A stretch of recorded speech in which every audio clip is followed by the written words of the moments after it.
طریقہ کار جو ہے اس کو سفید کرنے کا وہ منی لانڈرنگ ہے اور چوری ہے۔ تو آج کے اخبار کے جریدے میں یہ لکھا ہوا تھا کہ پاکستان میں وہ پیسہ جو ناجائز ہے، جو اللیگل ہے، جو کالا ہے، کالا دھن ہے، وہ پی ٹی آئی کو فراہم کیا گیا فنڈنگ کے حوالے سے۔ اب وہ کیا ہے کالا دھن؟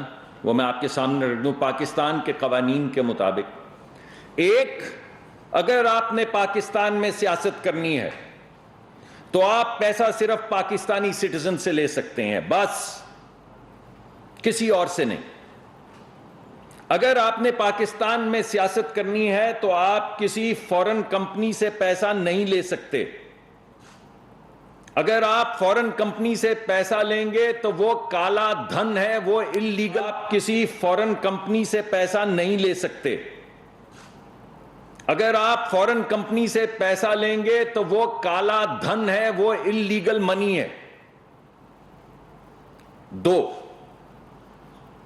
آپ کسی غیر ملکی ریاست سے یا کسی بھی غیر ملکی ریاست کے کسی اہم کابینہ کے ممبر سے پیسہ نہیں لے سکتے۔ اگر لیں گے تو نہ صرف وہ کالا دھن ہوگا، نہ صرف وہ اللیگل ہوگا، بلکہ آپ کی پارٹی کو حتمی طور پہ ختم پاکستانی قوانین کے مطابق کر دیا جائے گا، جس کو فورن فنڈنگ یا فورن ایڈڈ فنڈنگ کہتے ہیں۔ یہ دوسری اللیگل چیز ہے۔ اور تیسری چیز یہ ہے کہ آپ کسی غیر ملکی،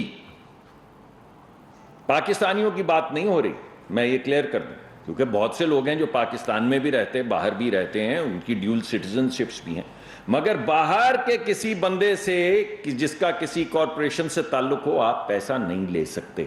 یہ قدغن ہے، یہ اللیگل ہے۔ اگر آپ ایسا کریں گے تو وہ کالا دھن ہے، اس کالے دھن کی یہاں پر سزا مقرر ہے۔ یہ ہے صاحب اس ملک میں قانون۔ سیاست کے حوالے سے کالا دھن کیا ہے وہ میں نے آپ کے سامنے پیش کر دیا۔ اب ہوا کیا صاحب، ایک صاحب ہیں بہت امیر، پاکستان کے گئے ہوئے، اللہ لوگوں کو امیر کرے اور نیک نامی کرے ان کی، اور حلال کام سے ان کی ترقی کرے۔ ایک یہاں پہ آپ کو پتا ہوگا ایک صاحب تھے نقوی صاحب، عارف نقوی صاحب، جن کی وہ ایک ابراج کیپٹل تھی، وہ ایک علیحدہ کمپنی انہوں نے دبئی میں کھولی، جس کے کچھ اور بھی دنیا میں مختلف مراکز میں ان کے دفاتر تھے۔ عارف نقوی صاحب کی ایک کمپنی تھی ابراج کیپٹل، اور ابراج انویسٹمنٹ جو پاکستانی کمپنیاں نہیں ہیں، فورن کمپنیاں ہیں، جس میں پاکستان کا پیسہ نہیں، فورنرز کا پیسہ ہے۔ یہ فنڈ مینیجر تھے، یہ فنڈ مینجمنٹ کمپنی تھی، اس میں تمام مختلف ممالک کا پیسہ تھا، یعنی وہاں کے انویسٹرز کا پیسہ تھا جو وہ استعمال کر رہے تھے۔ اس کے بعد وہ جال سازی میں اور کالا دھن کی مختلف اسکیموں میں پکڑے بھی گئے، اس وقت جیل میں ہیں انگلستان میں۔ اور نہ صرف انگلستان میں جال سازی میں پکڑے گئے، امریکہ میں بھی جال سازی میں پکڑے گئے ہیں۔ تو جھگڑا یہ چل رہا ہے کہ امریکہ میں ان کا ٹرائل ہوگا یا لندن میں ان کا ٹرائل ہوگا۔ امریکہ والے کہہ رہے ہیں انہوں نے ہمیں زیادہ غارت کیا، انہیں ہمارے حوالے کیا جائے۔ لندن والے کہہ رہے ہیں پہلے ہم تو ان سے نمٹ لیں۔ تو پاکستان میں موجودہ پچھلے 10 سال میں اس سے بڑی کالا دھن کی، اس سے بڑی فراڈ کی، جال سازی کی ہماری موجودہ تاریخ میں، پاکستان میں نہیں، یعنی پوری دنیا میں جو بڑے بڑے جو جال سازی اور فراڈ کے جو مارکے ہوئے ہیں ان میں ان کا نام سر فہرست ہے۔ اب انہوں نے کیا کیا صاحب، انہوں نے کیا یہ کہ ان کے کچھ انٹرسٹ تھے پاکستان میں، اس وجہ سے وہ پاکستانی سیاسی جماعت کو اور سیاسی لیڈر کو، یعنی پی ٹی آئی کو اور عمران خان صاحب کو، پی ٹی آئی کے لیے فنڈنگ بھیجنا چاہتے تھے، نہ صرف خود بلکہ اعلی کار بن کے۔ یہ تینوں چاروں جو میں نے آپ کو اللیگل طریقہ کار بتائے ہیں، ان طریقہ کار سے فنڈنگ پی ٹی آئی کرنے کے لیے ان کو مقرر کیا گیا۔ کیا آپ پاکستان میں کام کرنا چاہتے ہیں؟ آپ آئیے. تو انہوں نے کیا کیا؟ انہوں نے آکسفورڈ شائر میں ایک لش پش ایک جگہ کے اوپر ایک سٹیڈیم بنایا صرف اسی کام کے لیے, ایک کلب بنایا.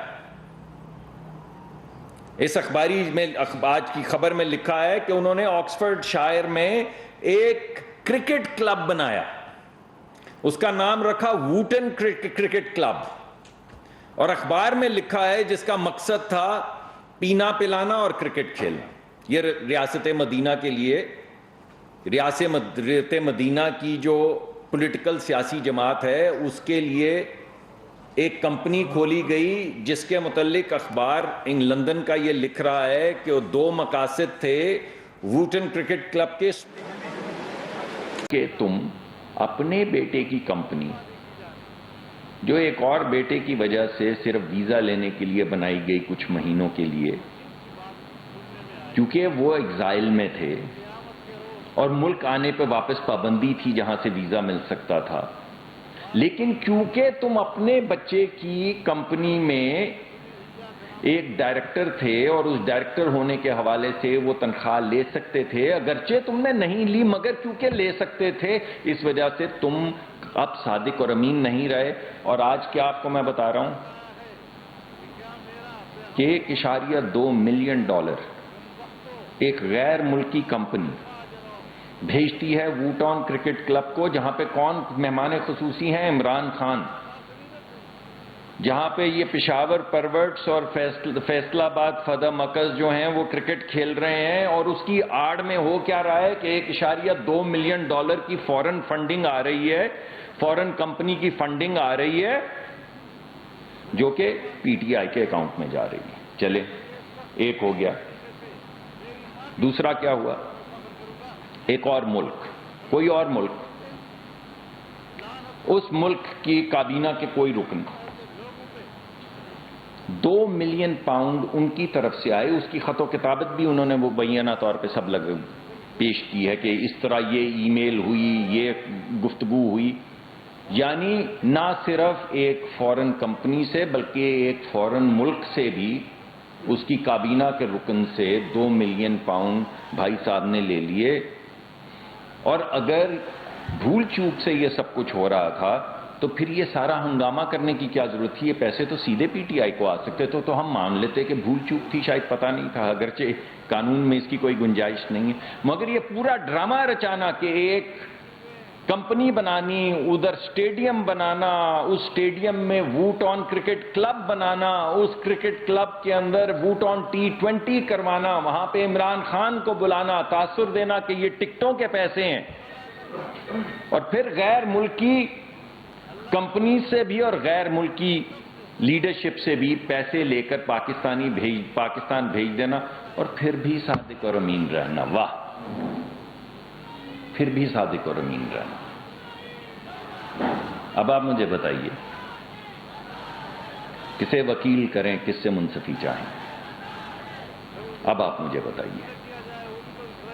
اور باقی یہ ایسا نہیں ہے کہ یہ کاروائی بین الاقوامی کاروائی تھی, یہ کچھ صرف لندن تک محیط نہیں تھی. کل جن کمپنیوں کے میں نے اور جن اشخاص کے آپ کو نام دیے ہیں وہ امریکہ سے تعلق رکھتے تھے. وہ جو کل میں نے آپ کو کہا کہ وہ بیری شنیپ جو تھے وہ چیچا وطنی یا ناروال میں رہتے تھے, جن سے پیسے لے کر یہاں بھیجے پی ٹی آئی کو. بیری شنیپ اور اندرجیت دوسانج کون صاحب ہیں؟ ہمیں بتائیں نا, کون سے ہمارے ملک کے شہری ہیں, کہاں رہتے ہیں, کہاں سے گئے ہیں, کون ہیں یہ اشخاص؟